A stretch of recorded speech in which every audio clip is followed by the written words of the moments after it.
The North Sea. Just the name evokes images of gray, churning waters. Beneath its often turbulent surface lies a world unseen, a realm where forgotten tales and lost landscapes wait patiently for discovery. The sea whispers these stories to those who dare to listen, hinting at the drama and tragedy it has witnessed over millennia. Its depths are a somber museum, its currents the silent curators of countless narratives. The North Sea has been a provider, offering bountiful catches to coastal communities. It has been a pathway, connecting lands and cultures. Yet, it has also been a formidable adversary, a place of sudden, brutal violence, swallowing ships and sailors without a trace. The allure of the North Sea lies not only in its present-day importance for trade, energy, and fishing, its true fascination comes from its hidden past. This is a sea that has seen empires rise and fall. It has borne witness to the ferocity of Viking longships and the thunder of naval cannons. Prepare to discover a past that is as deep and as compelling as the sea itself, a testament to its enduring power. We will delve into the mysteries of lost lands and sunken ships, uncovering the gripping secrets that the North Sea has held onto so tightly for so long. The North Sea is notorious for its volatile temperament. Its shallow depths and its position, open to the fierce winds of the Atlantic, make it a breeding ground for ferocious storms. These are not mere gales, they are meteorological monsters capable of transforming the sea into a cauldron of raging water. For centuries, coastal communities have lived in awe and fear of these tempests. They have watched helplessly as mountainous waves, driven by hurricane-force winds, smashed against their shores, devouring land and livelihoods. Entire villages could be wiped from existence in a single night. Coastlines were irrevocably altered, with vast tracts of land surrendering to the relentless assault of the sea. The psychological impact on the survivors was equally significant, fostering a deep respect for the sea's power and a resilient spirit in the face of adversity. Imagine winds screaming at over 100 miles per hour, whipping the sea surface into a frenzy of white foam. Picture waves the height of buildings, crashing down with unimaginable force. The storms acted as a brutal, indiscriminate force, shaping not just the physical landscape but also the character of the people who called these coasts home.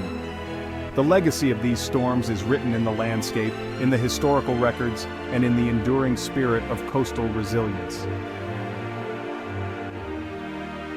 Among the many devastating storms to have battered the North Sea coasts, one event stands out: the Grote Mandrinka. This name, meaning the Great Drowning of Men in Low German, refers to a catastrophic storm surge that struck in January 1362. It was not just a storm, it was an apocalyptic event that reshaped the map of northern Europe. The tempest unleashed its fury upon the coastlines of England, the Netherlands, northern Germany, and Denmark, leaving a trail of unimaginable devastation in its wake. The Grote Mandrinka was the result of a perfect storm of meteorological conditions. A powerful low-pressure system combined with exceptionally high tides to create a storm surge of unprecedented height. This wall of water, driven by ferocious winds, smashed through coastal defenses as if they were made of paper. Dikes were breached, islands were submerged, and vast areas of fertile farmland were inundated by the sea. Entire parishes and towns vanished beneath the waves, their inhabitants given little chance to escape the sudden violent onslaught. The human cost of the Grote Mandrinka was staggering, with tens of thousands, perhaps even over 100,000 people perishing. The legacy of the Grote Mandrinka endured for centuries, leading to a renewed focus on sea defenses and leaving an indelible mark on the folklore and collective memory of the North Sea coasts. The North Sea, a vital artery for trade and communication, has been drawn into human conflict. Its waters have served as a strategic battlefield, shaping the destinies of nations. From Viking longships to the Anglo-Dutch Wars, control of the North Sea meant control of maritime gateways. During Wubby Woe, it became a critical theater of operations. Major engagements like the Battle of Jutland highlighted its importance. Mines and submarines introduced new dangers, creating invisible fields of death. In Watu, German U-boats targeted Allied shipping seeking to sever supply lines. Thousands of shipwrecks now rest in the North Sea, silent monuments to past conflicts. Section 5. Silent Predators. U-boat menace in the murky depths. During both World Wars, but particularly in the Second, the German U-boat emerged as one of the most feared weapons in the North Sea. These undersea butte, or submarines, were silent predators, gliding unseen beneath the gray waves, hunting Allied shipping with deadly efficiency. The North Sea, with its busy shipping lanes and proximity to both British and German bases, became a prime hunting ground for these underwater assassins. The U-boat crews endured incredibly harsh conditions. Cramped, stuffy, and perpetually damp, the interior of a submarine was a challenging environment. Yet, these men, often very young, displayed remarkable skill and daring as they stalked their prey. They operated under the constant threat of detection by Allied patrols, depth charges, and increasingly sophisticated anti-submarine technology. The impact of the U-boat campaigns in the North Sea was profound, with thousands of ships sunk and tens of thousands of lives lost. The battle against the U-boats was a critical component of the wider war effort, demanding vast resources and ingenuity from the Allies. Today, the legacy of the U-boat menace still rests on the North Seabed, with numerous U-boats lying wrecked in its depths, poignant reminders of the brutal underwater war that was fought here.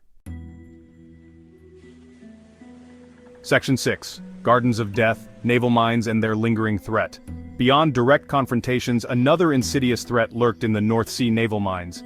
These gardens of death were sown extensively during both world wars. Vast minefields protected coastlines and disrupted enemy shipping routes. Once deployed, these devices posed a lethal danger to any vessel. The technology of naval mines evolved throughout the conflicts. Early mines were contact mines designed to explode on impact. Later, magnetic and acoustic mines were developed. Clearing these remnants of war has been long and arduous. Even today, unexploded ordnance is occasionally discovered, a stark reminder of its violent past.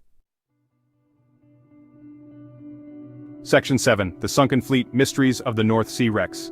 The bed of the North Sea is a vast, submerged graveyard. It is littered with the remains of countless vessels, a silent testament to centuries of maritime activity, fierce storms, and devastating wars.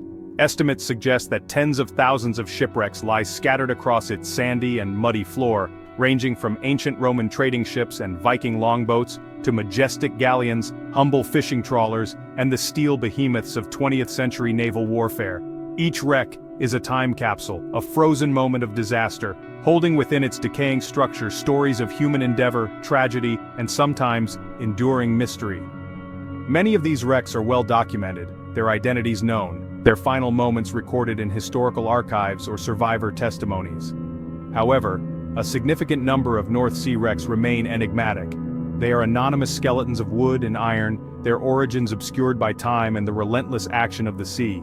Marine archaeologists and wreck hunters often stumble upon these unknown vessels, sparking intricate detective stories as they try to piece together clues from the wreckage.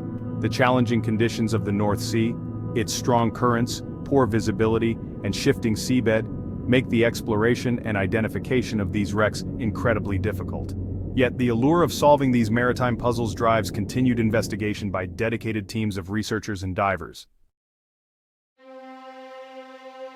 Section 8. Doggerland, Unveiling a Drowned Prehistoric Kingdom. Long before the North Sea existed in its current form, a vast plain of land connected what is now Great Britain to continental Europe.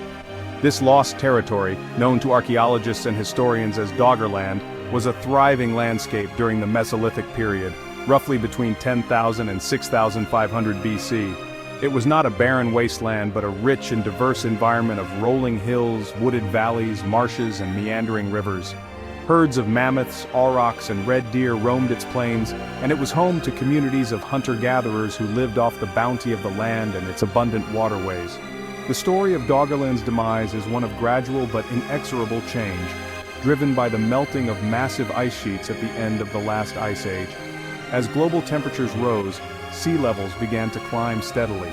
Inch by inch, year by year, the waters of the nascent North Sea encroached upon the low-lying plains of Doggerland. For centuries, the existence of Doggerland was merely suspected, hinted at by strange finds dredged up by North Sea fishermen, massive animal bones, prehistoric tools, and even human remains. It was only with the advent of advanced seabed mapping technologies that the true extent and nature of Doggerland began to be revealed. The discovery and ongoing exploration of Doggerland have profound implications for our understanding of early human history in Europe. Section 9. Echoes from the Deep, the Enduring Legacy of the North Sea.